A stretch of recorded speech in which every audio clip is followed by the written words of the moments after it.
जो जन भावनाओं को दरकिनार करके और लोगों के ऊपर जुल्म और अत्याचार कर रहे हैं।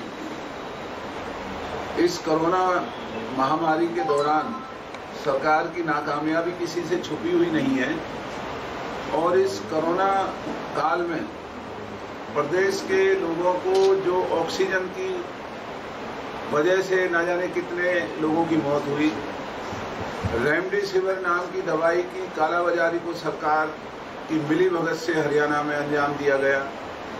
जो और जीवन रक्षक दवाइयां हैं वो दवाइयां हरियाणा के अंदर उपलब्ध नहीं हो सकी क्योंकि सत्ता से जुड़े हुए लोग, भारतीय जनता पार्टी के लोग बीच के लोगों के साथ मिलकर के कालाबाजारी कर रहे थे। लोग मर रहे थे लेकिन सरकार उनको बचाने में बुरी तरह से नाकामयाब रही।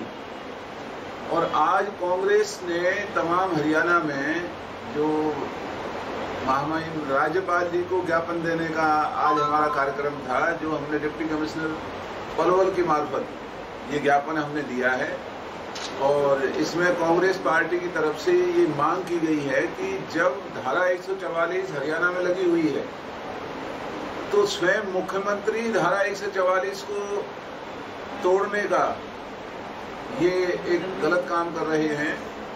जो ये अस्थायी अस्पतालों को उद्घाटन के लिए जाते हैं, ये काम तो वहाँ का एसडीएम और डीसी भी कर सकता है। और जब इनको पता है कि किसान आज भी धरने पर बैठे हुए हैं और किसानों की उन मांगों को मानने की बजाय, उन तीनों काले कानूनों को वापस लेने की बजाय सरकार ने महिलाओं समेत हिसार में जो बर्बरतापूर्ण तरीके से लाठीचार्ज किया, जो शांतिपूर्ण तरीके से मुख्यमंत्री का विरोध कर रहे थे उनके ऊपर लाठियां बांधी गई, उनको बेरहमी से पीटा गया। तो इसमें मुख्यमंत्री के खिलाफ धारा 144 तोड़ने की और इस तरीके से गैर जिम्मेवारी बरतने का मुकदमा दर्ज होना चाहिए। और किसान जो इतने महीनों से धरनों पर बैठे हुए हैं, ये किसानों की ही मेहरबानी थी। जो धरने अगर ना होते तो आज हरियाणा में मंडियों में किसानों का एक भी दाना नहीं खरीदा जाना था। ये केवल इन किसान धरनों की दबाव के चलते आज किसानों की गेहूं की खरीद हो चुकी है। सरकार की मंशा ग्रामीण लोगों के अत्यंत तौर पर उनके खिलाफ है, शहरी लोगों के खिलाफ है। और यही वजह है कि आज तक गांवों में जो ये कोरोना पैर पसार रहा है, कोई सरकार के अधिकारी, डॉक्टर गांवों के लोगों की हालत को जानने का जोखिम नहीं उठा रहे हैं।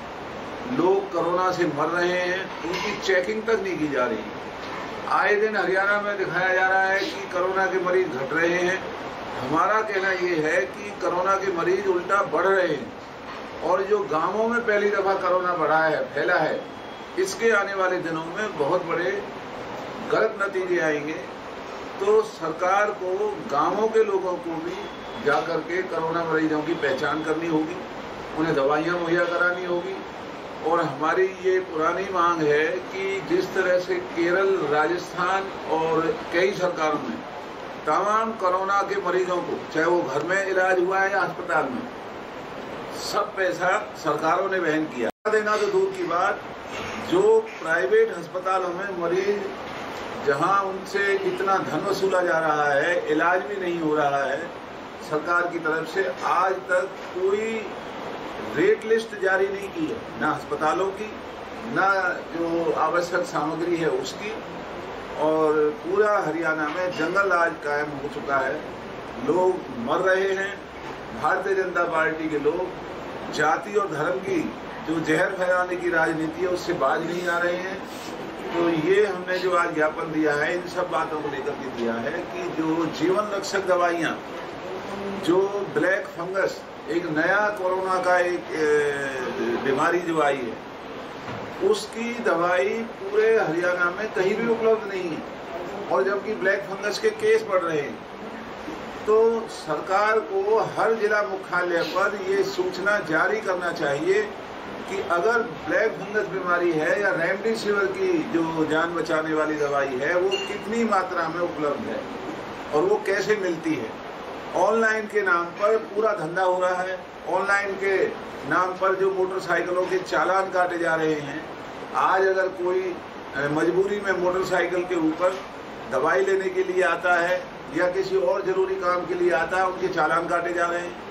और 25-25, 30-30, 50-50 हजार मोटरसाइकिलों के चालान जबरन वसूले जा रहे हैं, जबकि इतनी तो उनके वाहनों की कीमत भी नहीं है। और हमने ये भी प्रशासन से पिछले दिनों कहा था कि जो गरीबों को मुफ्त में आटा देने की घोषणा की गई थी, आज किसी गरीब को कोई आटा नहीं दिया जा रहा, बल्कि कहीं कहीं मात्र बाजरा, जो कि इन दिनों में बाजरा, अगर हमारे जो इलाके का रिवाज नहीं है बाजरा खाना, उनको खा करके भी यहाँ और उल्टा लोग बीमार होंगे। और बहुत थोड़ी मात्रा में गेहूं दिया जा रहा है, जबकि सरकार की घोषणा थी कि ये आटा और हर तरह की चीज़ मुहैया कराएंगे गरीब लोगों को, वो भी नहीं हुआ। और जो बिजली के बिल हैं, इस लॉकडाउन में बिजली के बिलों को भी गरीब लोगों के बिजली के बिलों को माफ़ करना चाहिए। तो ये पिछले दिनों हमने एक आवाज़ उठाई थी, जब इन्होंने 4-4 महीने के जबरन एवरेज बिजली के बिल उपभोक्ताओं से वसूलने की जो साजिश थी, उसका हमने विरोध किया। तो सरकार ने उसको अभी 1 साल के लिए वापस किया है, लेकिन वो भी इलाके के लोगों के साथ एक बहुत बड़ी ज्यादती थी। तो ये सरकार एक अमानवीय सरकार है। भारतीय जनता पार्टी के जितने भी विधायक हैं, सांसद हैं, मंत्री हैं, मुख्यमंत्री हैं, इनका जनभावना से कोई लेना देना नहीं। धंधेबाज लोग हैं, सब अपना कारोबार कर रहे हैं, धंधा कर रहे हैं।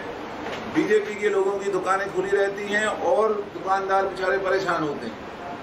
तो इन सब के बारे में आज हमने महामहिम राज्यपाल जी को ज्ञापन दिया है। हमसे जुड़े रहने के लिए हमारे YouTube चैनल को सब्सक्राइब करें और नई वीडियो की नोटिफिकेशन के लिए बेल आइकॉन को दबाएं। अगर आप ये वीडियो Facebook पर देख रहे हैं तो लाइक जरूर करें और ज्यादा से ज्यादा शेयर करें। धन्यवाद।